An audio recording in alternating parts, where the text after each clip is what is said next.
Nissan has given the Murano a nip and tuck for the 2019 model year as the automaker looks to keep the mid-size crossover competitive in a growing and increasingly crowded segment. Nissan freshened the Murano inside and out with an emphasis on the interior, especially the top trim line. The 2019 Murano comes in 4 trims, but the range-topping Platinum receives interior appointments that look similar to those of the Infiniti QX50. The updates include new leather seats with diamond-quilted inserts, micro-piping trim on the seats, armrest and center console lid, and dark wood trim. The 3 other trims come with a light wood or metallic trim. An 8-inch touchscreen with Apple CarPlay and Android Auto is standard. Muranos in SL and Premium trims get standard navigation, which was revised and now includes 3D building graphics and satellite imagery. Outside, the Murano receives a revised V-Motion grille and redesigned, crisper LED headlights, taillights and fog lights.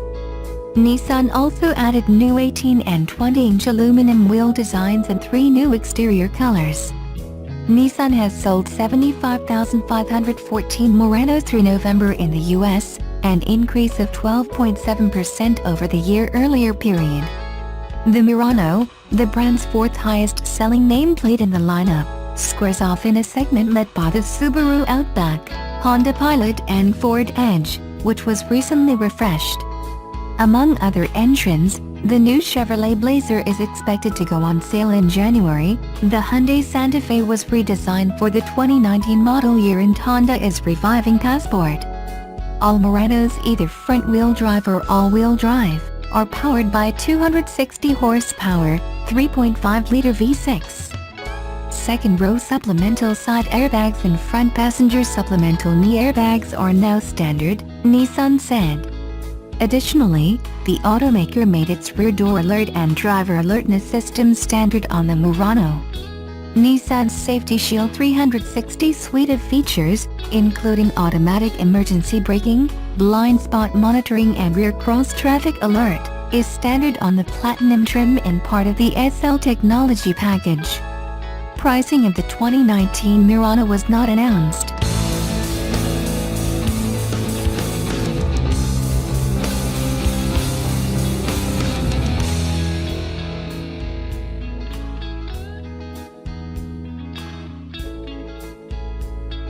Unveiled prior to the LA Auto Show, the 2020 Subaru Crosstrek hybrid plug-in is Subaru's first contribution to the hybrid plug-in world. Powered by what the manufacturer calls the Subaru Star Drive technology, which combines a 2.0-liter direct-injection Subaru Boxer engine and 2 electric motors, the 2019 Subaru Crosstrek comes equipped with Subaru's symmetrical all-wheel drive system driven by a new Lean-Artronic CVT. As for the new electric edition, it works as follows. One electric motor acts as an engine starter, which takes care of charging the hybrid battery, and the second electric motor works in pair with the gas motor to power the vehicle when driving in hybrid mode. The exterior shell resembles the regular Crosstrek, minus a few additions like the headlight projector rings and silver metallic finish on the front grille, lower front bumper and body cladding, and fog light accents. Not to forget the plug-in hybrid badges on the rear hatch and fenders. The 2020 Subaru Crosstrek comes equipped with the usual commodities such as the 8.0-inch Starlink Multimedia Plus system with Apple CarPlay and Android Auto, keyless access with push-button start, automatic climate control, heated front seats, windshield wiper de-isser and heated exterior mirrors. It will be available in Canadian dealers at the end of next year. In the US, it is a 2019 model year and will be available much earlier.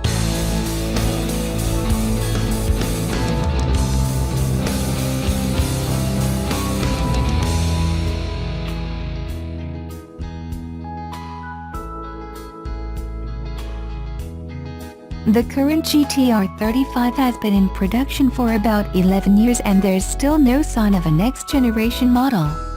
Nissan has mentioned the R36 every now and then, But without even a single spy shot available, it likely means an official reveal is at least a couple of years away.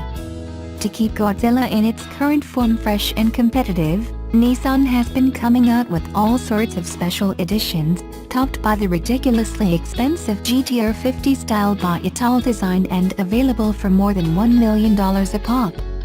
For the Japanese domestic market, Nissan is now introducing a limited-run GTR to celebrate the tie-up between the company and Grand Slam champion Naomi Osaka. The talented 21-year-old tennis player helped Nissan come up with a fancy finish of the supercar, which will be offered with a choice between 3 equally appealing paint finishes: Brilliant White Pearl, Meteor Flake Black Pearl, and Midnight Opal. Aside from slapping on a special coat of paint, Nissan is giving the GTR a dry carbon rear spoiler and golden plate in the engine bay. There are also LED top rear lights and unique interior schemes based on the selected exterior color to nicely round off the look of the high-performance machine. To keep the model exclusive, Nissan won't assemble more than 50 cars and will disclose pricing details next month. All will be based on the premium edition grade and will obviously command a premium over the regular car. Aside from updating the current GTR, Nissan hasn't forgotten about its predecessors. As you may recall, the NISMO Heritage Parts Program introduced a wide variety of components for the R32 last year, and recently it launched parts for the R33 and R34 Skyline models.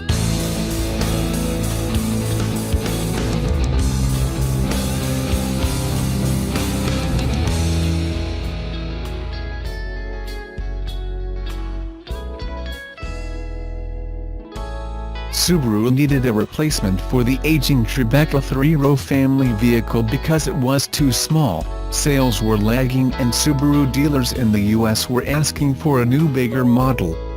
Subaru Corporation listened and designed the new Ascent. Subaru needed a mid-size SUV because they were losing customers with growing families wanting to move up from the Forester SUV, Outback SUV crossover and Crosstrek small SUV. The new Ascent went on sale starting in June and it was a big hit with customers. How is Ascent doing after the 6-month mark?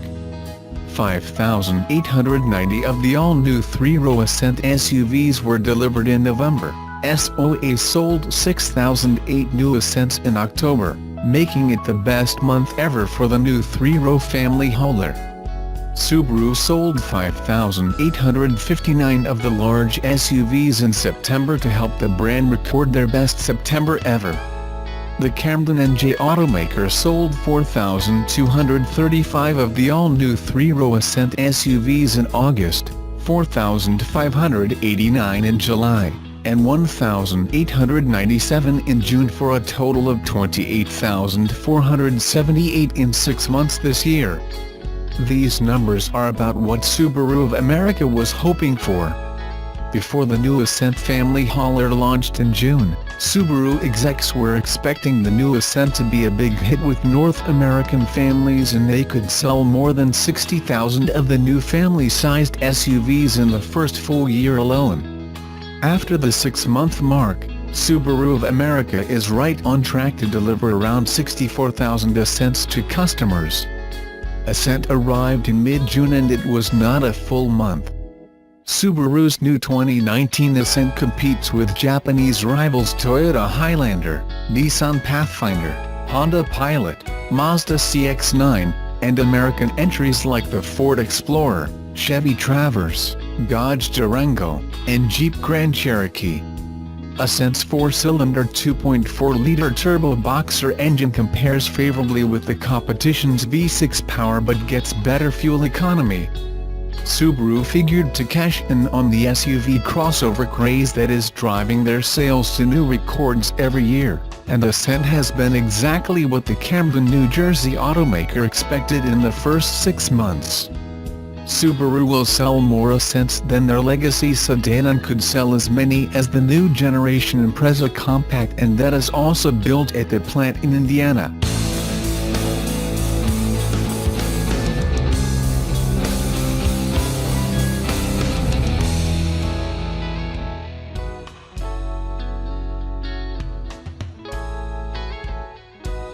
Depending on who you ask, 2019 is either the worst time to offer a four-door sedan or the best.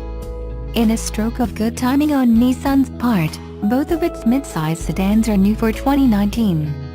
The 2019 Altima arrived earlier this year, and now its bigger brother, the 2019 Nissan Maxima, is here. With these two solid sedans, Nissan isn't just paying lip service to mid-size shoppers, but is instead doubling down on product. Ann Corral, Chief Marketing Manager for Maxima, says, "Opportunities abound if you bring the right car to market." Positioned as an upper mid-size car to differentiate it from the Altima, the Maxima caters to customers who prefer a more hands-on driving experience.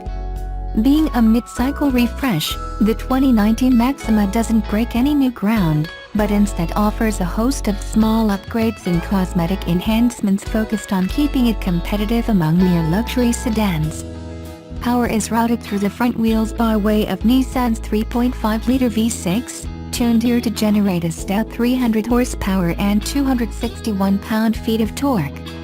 Though it may no longer be the four-door sports car it once was, the Maxima will happily light up its front tires in response to an aggressive stab to the throttle. Once those tires find traction, look out, there's still enough torque steer to tuck the wheel away from a straight trajectory.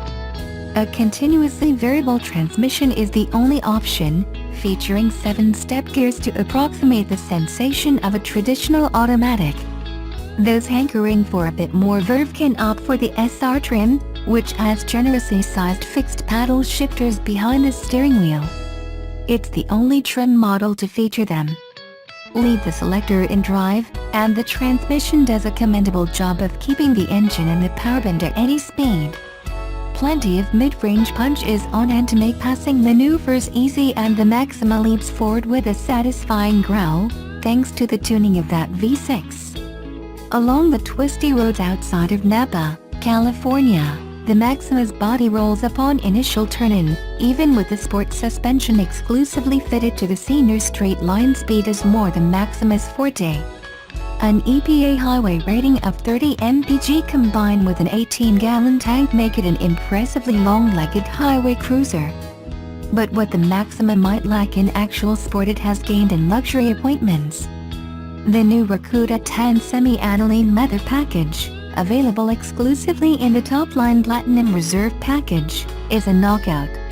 The cognac hued color is fetching, though featuring it on the lower portion of the steering wheel results in an effect that's more bling than style. Still, the diamond-quilted leather feels great to the touch, and the satin bronze trim adds a nice contrasting element along the dash. On the outside, Nissan has freshened up the exterior bits.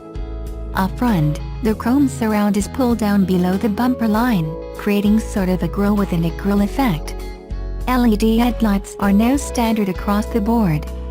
And there's a new orange exterior color, Sunset Drift. Every Maxima comes standard with an 8.0-inch touchscreen for infotainment featuring Apple CarPlay and Android Auto compatibility, and the screen is subtly angled towards the driver by 7 degrees to make inputs easier. If you'd prefer to talk to the car instead, the Platinum trim offers access to Amazon Alexa and Google Assistant through its Nissan Connect app. Also standard on Platinum is Nissan's Active Tech Safety Suite that includes features such as automatic emergency braking, lane departure warnings, and automatic rear braking. Though the suite is also offered as an option package on SR trims, it is unavailable elsewhere in the lineup. Also absent is Nissan's ProPilot driving assistance system, which requires fully electric power steering and an electronic parking brake, both of which the Maxima doesn't have. High-end iPhone and Android users rejoice. The Maxima offers 2 USB Type-C connectors with quick charge capability. There's one in the front console, and one in the rear, complementing a traditional USB port for legacy devices. But be sure to bring a cable as there's no inductive charging pad. Starting at $34,845 for the S trim and topping out at $42,335 for the loaded Platinum model, the Maxima carries on Nissan's tradition of offering a full-featured sedan with a touch of luxury and a nod to sport. The biggest competition, ironically, might be the all-new Altima, which starts almost 10 grand below the Maxima, offers more interior cargo room, and is available with all-wheel drive and ProPilot. But if a swank interior and punchy engine are must-haves, the Maxima is worth a look.